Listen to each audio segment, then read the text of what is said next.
preview. It's that time again. It's that team again. But before we get into it, make sure, guys, leave a thumbs up, subscribe to the channel. Let's get the channel to 11K. Let's ride this positive wave that we're on, because we are on a positive wave. I know we've got a massive game coming up next. Actually, Marotta the other day called it Inter's biggest game of the season, more than any other Champions League one, Coppa Italia one, Serie A one. This Bologna game, he said, is the biggest game of the season until now, because we know Napoli, on the other hand, who they're playing, Monza. I have, in other games, even the Empoli one, it didn't work out, but I had some sort of faith that the team could do something. But literally, if Monza get anything other than even just 1 point they get against Napoli, that is a miracle. But yeah, we just got to expect Napoli to get 3 points. So that means Inter can only really get 3 points against Bologna. But first, let's keep riding that positive wave from the Bayern Munich qualification, because it is a big one, guys. Let's be real. I'm sure you guys walked into school or work, or even if you're working from home with your partner or with your family, you walked in with a little different pep in your step, with a bit of extra pizzazz, a bit of extra juice in the way you're walking and in the way you're talking, because that was a big one, guys. Previous years when we've got past, especially the Champions League final year, it felt like we had that nice run. It was Benfica, Porto, Milan, and it was like is a little bit of a Mickey Mouse run. But now there's no way of denying it. Yes, okay, Feyenoord, but Feyenoord beat other big teams on the way. They beat Bayern Munich as well, but we managed to beat them. But then now Bayern Munich, finally, is a game that we got over the line. Even when we beat Liverpool away at Anfield, that was just it didn't get us over the line in that fixture. When we played Real Madrid in Zalgi's first year, we played well against Real Madrid, but not well enough to go through. We did nice performances, even though that was group stage. But you know what I mean? Like, these big games always felt like, yeah, Inter play well, but can they do it against the bigger teams? This time we did it. Yes, Bayern were without Musiala and Alphonso Davies, two massive misses. You could say that maybe with Musiala, especially in there, Alphonso Davies in there, maybe Bayern could have taken it to extra time at least. But it doesn't matter. Inter didn't go into that game, fully fit. Some players you saw out there absolutely knackered by the end of the game. But Barcelona up next, no fear. We continue this dream of the Champions League, and some of you also have this dream that you've been telling me about since the start of the season of the treble. I'm still on the wave that I think this team can do a double. The treble to me is still a far distant dream, but maybe in the coming weeks and days that dream can become more and more true. And there is no more important month than April. I think this is the month. By the end of April, if I'm on the treble run with you guys, then this is the definite month where we can jump on the treble train, or I stay off the treble train, because it's the Coppa Italia with the Milan, of course, Serie A tomorrow, and then of course the first leg against Barcelona. Some important news at the moment. It looks like Balde for Barcelona is out, so that's a big injury issue for them. For us, Marcus Thuram, we saw he was struggling at the end of the Bayern game. He is out of this Bologna game. The hope and the predictions are that he will be back for the Roma match, so he will miss Bologna and Milan, which is a big miss, of course, for us. But if he's back for the Roma game, that means he will be, hopefully, fingers crossed, knock on wood, back for both Barcelona games, because his pace and athleticism is super vital for us. So yeah, we'll keep an eye on that. And then by then we should also have Zielinski and Dumfries back. Happy birthday to Denzel Dumfries, by the way, who celebrates his birthday. We need you back as soon as possible, Denzel. Yeah, that's kind of the main news at the moment. There was a few interviews that have been done recently as well.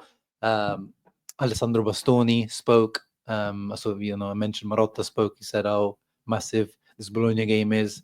That shows the focus of the management as well, definitely trying to deliver the Scudetto as well. Bastoni spoke, how individually Inter kind of being kind of humble and realistic. Individually, we may not be the best team in the competition, but as a team, as a collective, we can play against anyone, and that's what we as Interisti have been watching this team for 4 or 5 years now. We believe that anyway. I've always said I don't really fear many teams in Europe. Maybe our results in Europe haven't shown it, but finally, this year we're showing it, just like we did the Champions League final year, putting some respect on our name, on our day. I don't fear any team. We just need our players to be fit and available, our best ones, and I think we can play against anyone, and we'll show it. But anyway, focus back onto Bologna tomorrow. They have become a little bit of a bogey team over the last few years, of course.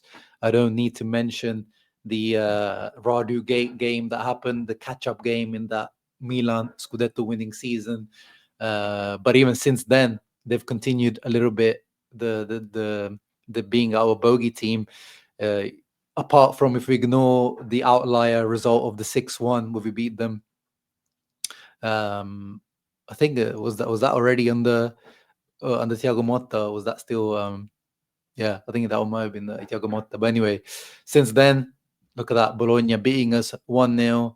Then we drew to them at home 2-2. Then we lost to them 2-1. I think that was the Coppa Italia one where the world discovered Zexi. And then we beat them away from home last season. And then this season, we remember that game as maybe one of those games where we kind of started to lose a bit of faith in this Inter. They pressed us really well. They played against us really well, this Italiano, Bologna, and they got a 2-2 result against us. And now we go away to their home, where they have been very good this season. They are just dropped out of the top four now. They're fifth in the league. They lost their last game against Atalanta. So they were the informed team of Serie A until then. Now they're not. We are coming in with good form, but we know we're coming in good form. But physically, are we in good form?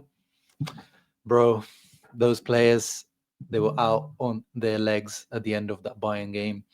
And I hope that doesn't catch up to us. And of course, Bologna now, they didn't have any midweek games to think about. So they will have energy in the legs. So rotations will be important, even though as the Sky Sport Italia lineup and also FC Inter 1908, Daniele Mari tweeted out, this looks to be the lineups. Not actually much rotation, surprisingly. The forced one, of course, is the Marcus Thuram up front. The backups. This is where the backups really, really have to step up now. It's all or nothing. To Correa, just in terms of he has to close out his Inter career. We know he's not going to get renewed.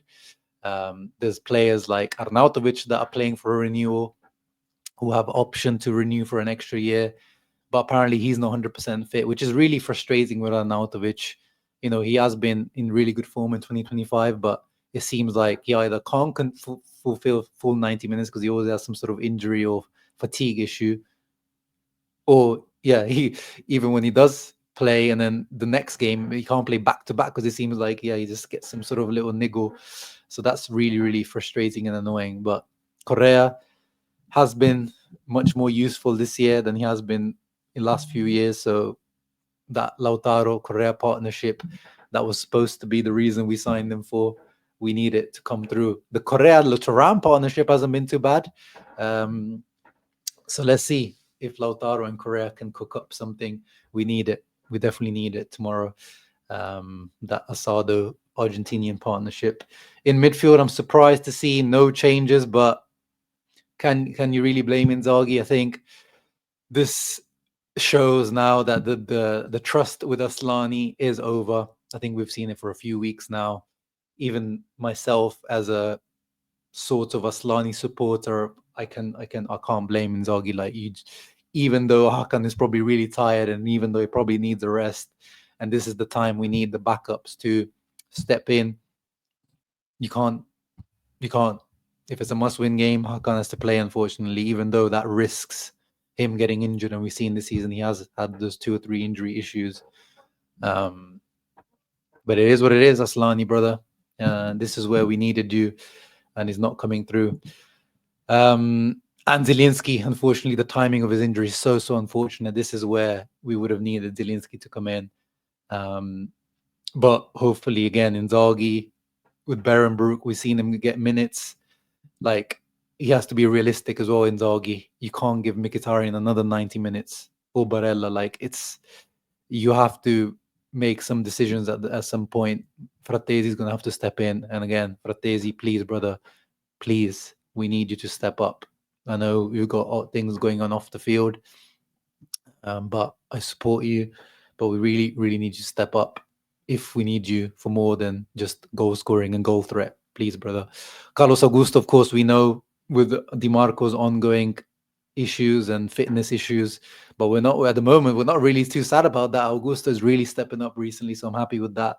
Darmian just needs to keep gritting his teeth. But to be honest, I would have started Zalewski here. I know that Inzaghi doesn't trust him defensively, but if Barella starting and Pavard starting, that's a much better situation for Zalewski to start than last week when we started him with Bisek and Frattesi there. So to me, I will start Zalewski there, and then you can bring in Darmian, who is struggling. I'm surprised to see a Cherby in there continuing. I thought this would be the perfect time to rotate the Ryan, but yeah, it looks like Inzaghi is afraid of not wanting to lose this game, wanting the 3 points, and I can't blame him. 5 p.m. tomorrow, kickoff time. Let's get this. Let's get this W, guys. On the other hand, Bologna, eyes on Bokema, who is one of the rumored targets for Inter at centre back. Lukumi, he is out of my list now for sure. He had an absolute stinker against Atalanta. He looks good sometimes. He's very nice on the ball. He's quite powerful, but he has these brain fart moments that, for me, rule him out for the centre back role, because you need to be the one that's always switched on and leading the other two centre backs from the back. You can't be. Yeah, Odegaard, the goal of the ex. He used to play for Inter in the youth teams. He never managed to make the step up for us. He's probably got something that he wants to show us. And Ndoye, of course, boy that's linked to us many times as a potential right wing back option. But at the moment, he's playing as a proper winger, and he is a very, very dangerous winger. Orsolini, of course, their captain and leader, especially in terms of goals and assists this season. And of course, Santiago Castro, who scored against us last time around, the new Lautaro, the one that's also been linked to us heavily as a potential third, fourth striker. So definitely to keep an eye out for. Individually, not much of an impressive team, but as a collective, very, very dangerous. But as Italiano, we know he likes to play a high line, very high risk, high reward type of football. So we hopefully can punish them on the counter-attack. Correa between the lines needs to do his job, move around and try to provide Lautaro in behind those defenders who have a mistake in them. But yeah, do I have faith in us getting the result tomorrow? To be honest, guys, as I said, no. They proved me wrong last time in terms of the amount of energy they showed in the last fixture. Like, I was quite surprised against Cagliari. We came out the first half and just, destroyed them. But then we have the second half drop off. Maybe we have the opposite this time. I wouldn't mind it if we have a little bit of a shaky first half and then just destroy them in the second half and take the result home. That would be great. But to be honest, I'm predicting a draw. I think Napoli are going to catch up to us. They would go 1 point behind us. So if we draw 1 point, they take 3 points. Then that means that that they go 1 point behind us. That is right, no? Wait, let me just check. My calculations are correct. Serie A table. Doing this live with you, probably not the best type of content. So yeah, 1 point means Inter go on 72. 3 points for Napoli means they go on 71. Yeah, my calculations were correct. Which means we still stay on top. But definitely squeeze some time. But you guys, let me know in the comments down below your prediction for the match. I'll try to see you for the post-match reaction tomorrow. Not promises, because we got some family around tomorrow, so might not be able to do a live post-match, but there will be a post-match reaction. So keep a lookout on the channel. Leave a thumbs up, subscribe. Ciao ragazzi, always, Forza Inter. Let's keep riding this positive wave. Let's get that Scudetto run going. Ciao.